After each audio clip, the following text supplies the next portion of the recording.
Então bora lá, Júlio, tudo bom? Júlio Santana, né, Júlio? Júlio Santana, doutor Lucídio, aqui, obrigado pelo convite para a gente bater esse papo. Ei, Júlio, rapaz, eu te conheci como publicitário, não foi? Foi como publicitário, inclusive eu início. tenho uma história junto da publicidade aqui da Gastros, né? Esse G aí, Esse G você tem, participou aí desse G, né, tem um Júlio? pouquinho da nossa ideia pelo meio aí com o grande Neto Carvalho, grande Você e o designer. Netão, né? Exato. Quem criaram essa arte bacana aí, Júlio? Ficou bom, né? Vendeu bem a ideia do que a gente queria na época, né, Júlio? Já são quantos anos, doutor? 19 anos, 19 Júlio. para 20, né? Júlio, me conta aí essa trajetória, rapaz. Como é que tu veio de lá e caiu aqui na nutrição? Nossa, foi vivendo a minha própria história, né, Lucídio? Porque eu sempre tive um histórico de sobrepeso muito importante, né? Aos 30 anos eu cheguei a pesar 183 quilos. Nessa época eu fiz uma cirurgia bariátrica. Isso tu tinha quantos anos, né? Tinha 30, Aos 30 anos. Né? aos 30 anos. Perfeito. Fiz uma cirurgia bariátrica, hoje eu estou prestes a completar 53, então tem 23 anos De cirurgia, né? de cirurgia. E aí eu fiz a cirurgia com 183 quilos e eu fui emagrecendo. Aí eu cheguei ali por volta de 117 quilos. Que era o que a cirurgia dá mesmo, né, Júlio? Foi um ganho muito importante, assim. Muita gente me pergunta, né? Você faria de novo? Naquela condição que eu tinha naquele período, era aquilo que estava adequado para mim. Não Sim. tinha outra saída, não. Né?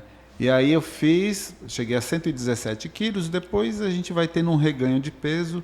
Eu fui reganhando devagar, e quando eu prestei atenção, eu pesava 162 quilos de novo.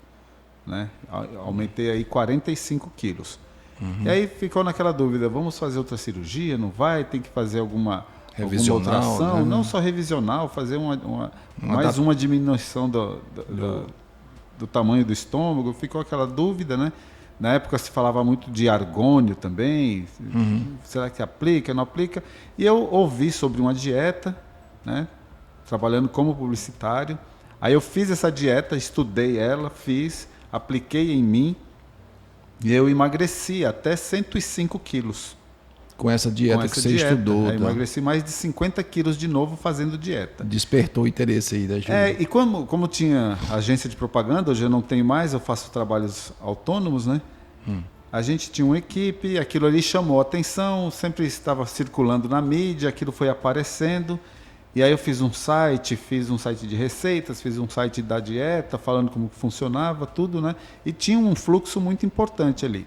E aí eu pensei, isso pode ser uma outra profissão. E aí eu fui estudar nutrição. Eu entrei na faculdade de nutrição com 44 anos e me formei aos 48. Né? Que legal. E aí eu sempre, curioso, né? Então eu sempre fui estudando além um pouco daquilo que a gente via em sala de aula, já meio que desenhando o caminho que eu queria percorrer. E aí eu acabei gostando muito de trabalhar com síndrome metabólica e todos os aspectos envolvidos aí na síndrome metabólica. Júlio, nós estamos aqui para falar de uma coisa que é muito frequente no consultório, né? Que é a tal da gordura no fígado. É o fígado gorduroso. Né? A pessoa chega lá, né? Doutor, estou com gordura no fígado, o que é que eu vou fazer? E hoje é muito frequente, né? Porque é um diagnóstico, às vezes, dado pela imagem, ali, pelo ultrassom, né?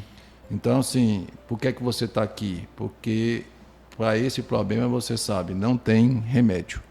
Para esse problema não tem remédio. Muitas vezes o paciente ele chega no consultório já depois do diagnóstico, né?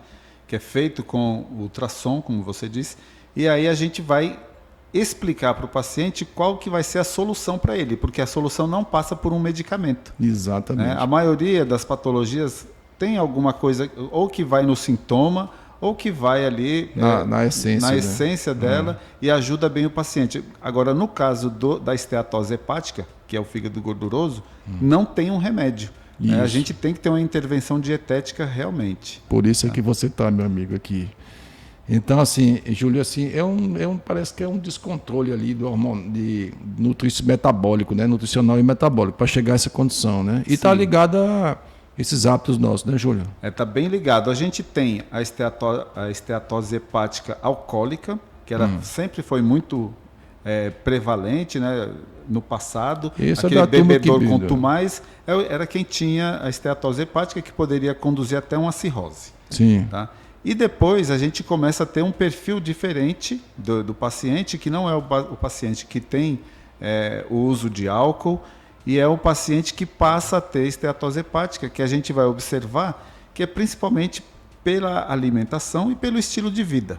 Tá? Então, a pessoa quando engorda, parte dessa gordura dela vai fazer parte da gordura no fígado, a esteatose hepática. Mas existem pessoas que não têm um limite muito grande, né, de células no tecido adiposo. E essas pessoas são aquelas que vão primeiro manifestar a esteatose hepática, que é um segundo armazenamento de gordura no organismo, vamos dizer assim. O primeiro seria nas células subcutâneas, aí depois começa a armazenar gordura no fígado, e essa gordura no fígado começa a sobrar para o sangue também, que é aquele triglicerídeo elevado que aparece lá no exame de sangue. Júlio, aí muita gente, e isso às vezes, muita gente que eu digo, não só o leigo, não, às vezes profissionais, eles ligam isso a um excesso de ingesta de gordura, né? Pois é, aí é uma falha de informação aí, porque não é o excesso de gordura que vai levar o acúmulo de gordura no fígado. Embora num pensamento linear sugira isso, eu consumo gordura, vai aumentar a gordura no fígado. Mas de onde vem principalmente essa gordura no fígado? Os estudos mostram que um dos principais agentes desse processo é a frutose. E a frutose, ela é inocente, aquela frutose que está nas frutas. Tá? Porque toda fruta ela tem um açúcar, que é a sacarose. A sacarose é um disacarídeo formado por glicose e frutose. A glicose, normalmente, quando faz digestão, ela vai para a corrente sanguínea e vai ser administrada em todo o corpo, em torno de 98% do corpo.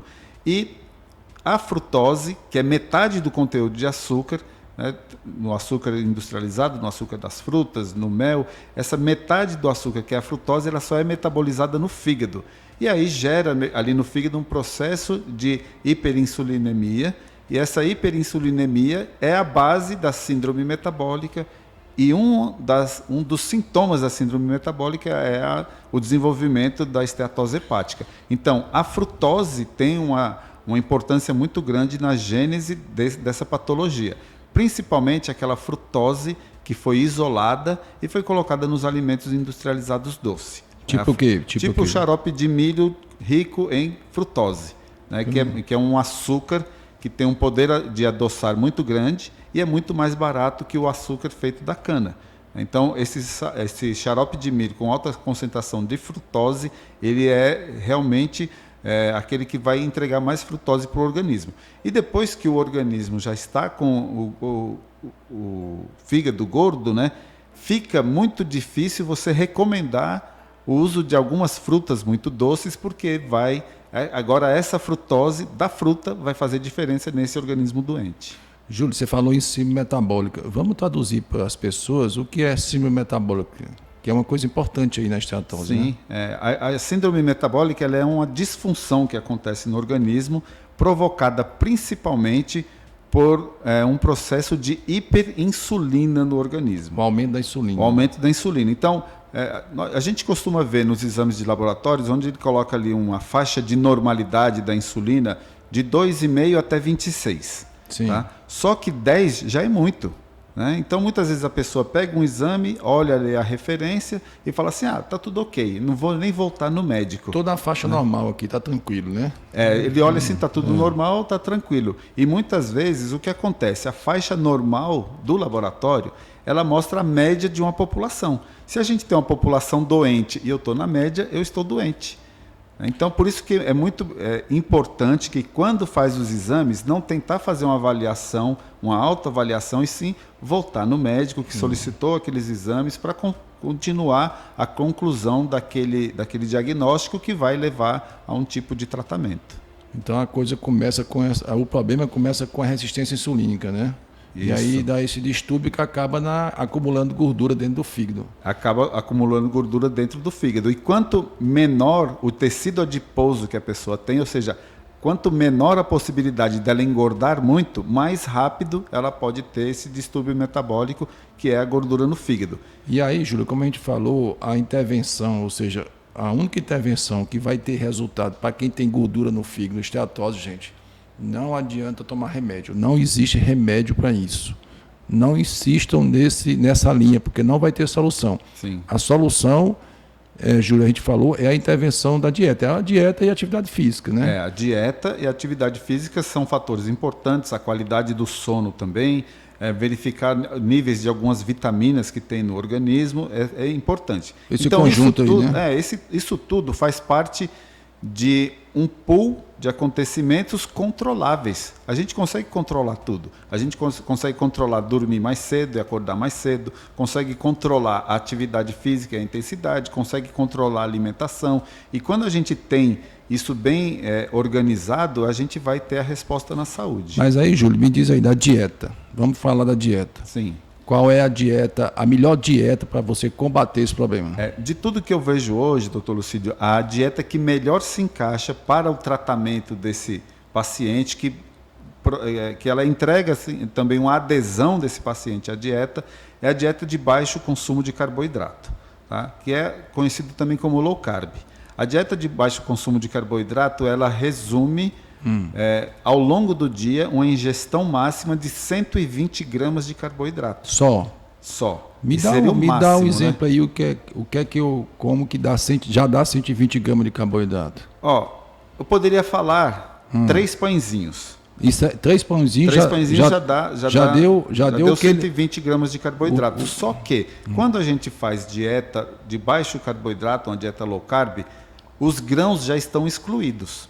A gente exclui os grãos. O que é grão? Exclui Me dá exemplo de grão aí, Júlio. O trigo, por exemplo, o arroz, a aveia. Está tudo excluído já, tudo né? excluído. Logo de cara, a gente não vai contar os carboidratos dos grãos porque eles não vão entrar na dieta. O arroz está fora. O arroz, a aveia, o milho, o trigo, feijão, a soja, as leguminosas, no momento de você controlar isso também sai. O feijão, a fava, a ervilha, a lentilha, isso tudo sai. Né? Lá na frente, quando chegou na estabilização daquele organismo, podem voltar as leguminosas. Né? Mas dentro de uma retórica histórica, né? A gente pode inferir que o homem, né, o animal, o Homo sapiens, ele não nasceu para consumir grãos, né? Porque a evolução genética da gente não tem grão em sua presença. Júlio, e as frutas? Eu posso comer fruta à vontade dessa dieta de baixo carboidrato? Pois é. A fruta, para quem tem esteatose hepática, ela é indicada somente as frutas que têm baixa carga glicêmica, né? Que são frutas que não são doces, que são frutas que vendem pouco. Vendem pouco por não serem doces. Normalmente Entendi. A gente vai atrás da fruta não pelo sabor, pelo né? fator saúde da fruta, mas sim pelo sabor doce. Tangerina, dá para comer nessa dieta? Tangerina é uma fruta muito doce. Até porque a gente não tem mais a tangerina primitiva. A gente tem tangerina fruto de vários cruzamentos, de melhoramento genético, que procura o que nesse melhoramento? Né? Procura o que nesse melhoramento? Mais dulçor e mais suco, né? Então, numa fruta, a gente tem muito mais açúcar do que teria numa fruta original. Tangerina está cortada dessa... Para quem tem esteatose hepática, sim. Mamão, Júlio, mamão. Mamão também, uma fruta muito doce. Tem muito açúcar, né? Muito açúcar, tem muita sacarose que vai se dividir em frutose e glicose. Cita aí para mim 2 frutas que está dentro desse esquema aí, Júlio. 2 dentro desse esquema. Uma fruta que é muito versátil, que você pode usar tanto em pratos mais para o doce ou mais para o salgado, que é o abacate, né? E uma outra fruta que a gente pode colocar também é a goiaba. E falar até uma terceira, que é o morango. Né?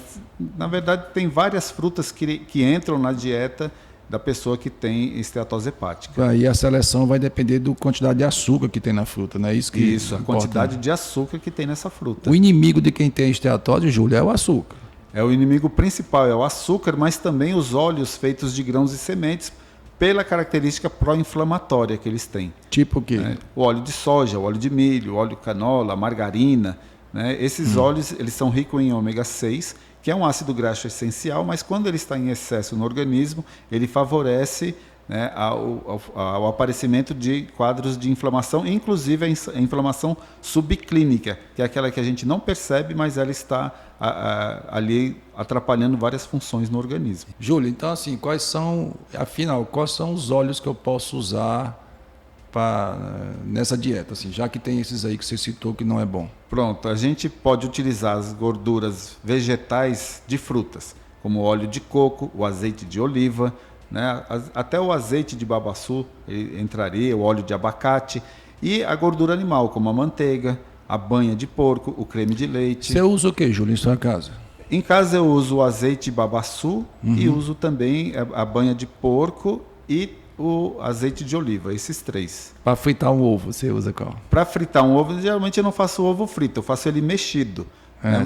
Sem manteiga, né? Não, eu faço ele mexido, mas utilizando o azeite de coco. O azeite de coco. Fica muito bom. E aí, para fazer uma farofinha, eu coloco o coco ralado. Aí eu faço uma farofinha de ovo com azeite de coco, e aí fica um sabor bem característico, muito bom. Dá para ter uma dieta agradável assim, né, Júlio? Dá para ter uma dieta muito agradável. Assim, se a gente vai tentar pegar outro padrão de dieta, né? A dieta mediterrânea ela é bem indicada também. Nesse caso aí. Nesse caso da esteatose hepática. Então, se a pessoa tiver esteatose, tem essa outra alternativa. Tem, né? Essa outra alternativa. Tem a dieta cetogênica, que ela pode funcionar. Pode fazer algum período de dieta carnívora. Então, a gente tem muitas variações dentro de um espectro, vamos dizer que o que seria maior, que é a dieta paleolítica, onde não tem industrializados e não tem grãos. É uma outra dieta também que responde são bem. modulações de dieta. Dependendo da necessidade do paciente, se tiver envolvido perda de peso junto, a gente faz uma dieta mais restritiva. Se ele tem só o quadro da esteatose hepática para cuidar, a gente faz uma dieta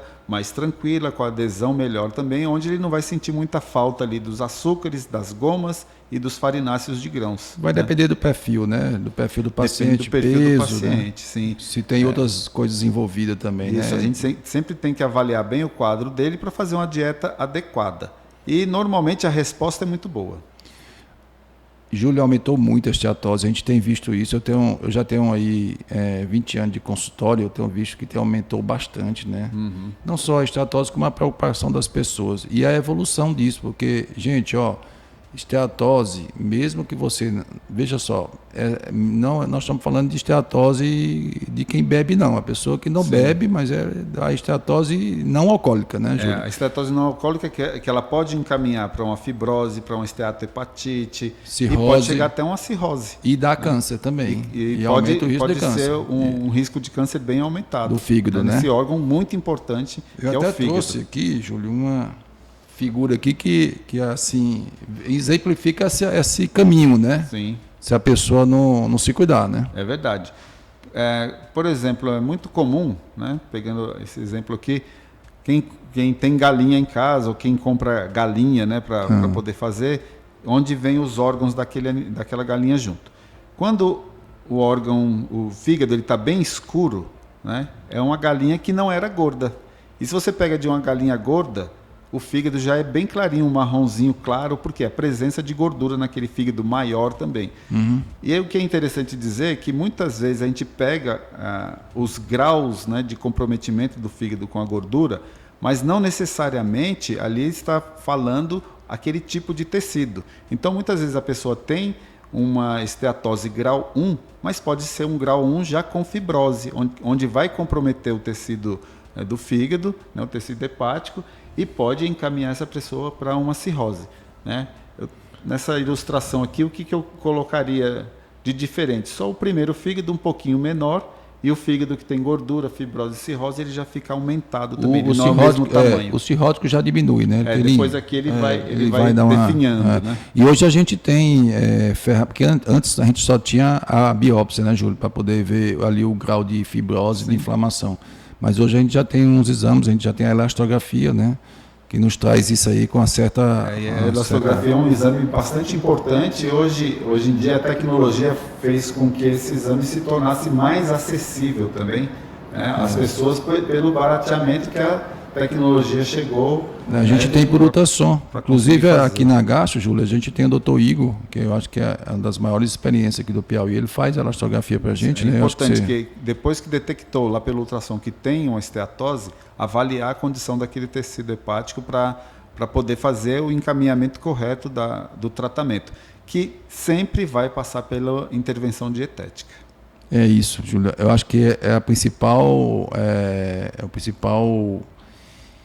A missão que a gente tem aqui, né? É de passar essa informação precisa, de que não adianta, não tem remédio, não tem tratamento, o tratamento é mudar o estilo de vida e mudar a alimentação. Mudar a alimentação. E assim, Eu fico bem à vontade de dizer que os pacientes do Dr. Lucídio que têm esse tipo de diagnóstico, a gente tem obtido sucesso no tratamento e uma melhora bem significativa na qualidade de vida da pessoa, não só na saúde do fígado. A gente precisa trazer o paciente para o tratamento. Precisa esclarecer ele o risco que ele está correndo, né? Então, às vezes, precisa ser mais duro. Às vezes. Na verdade, a gente fala a verdade se ele não fizer o tratamento. Exato. Né?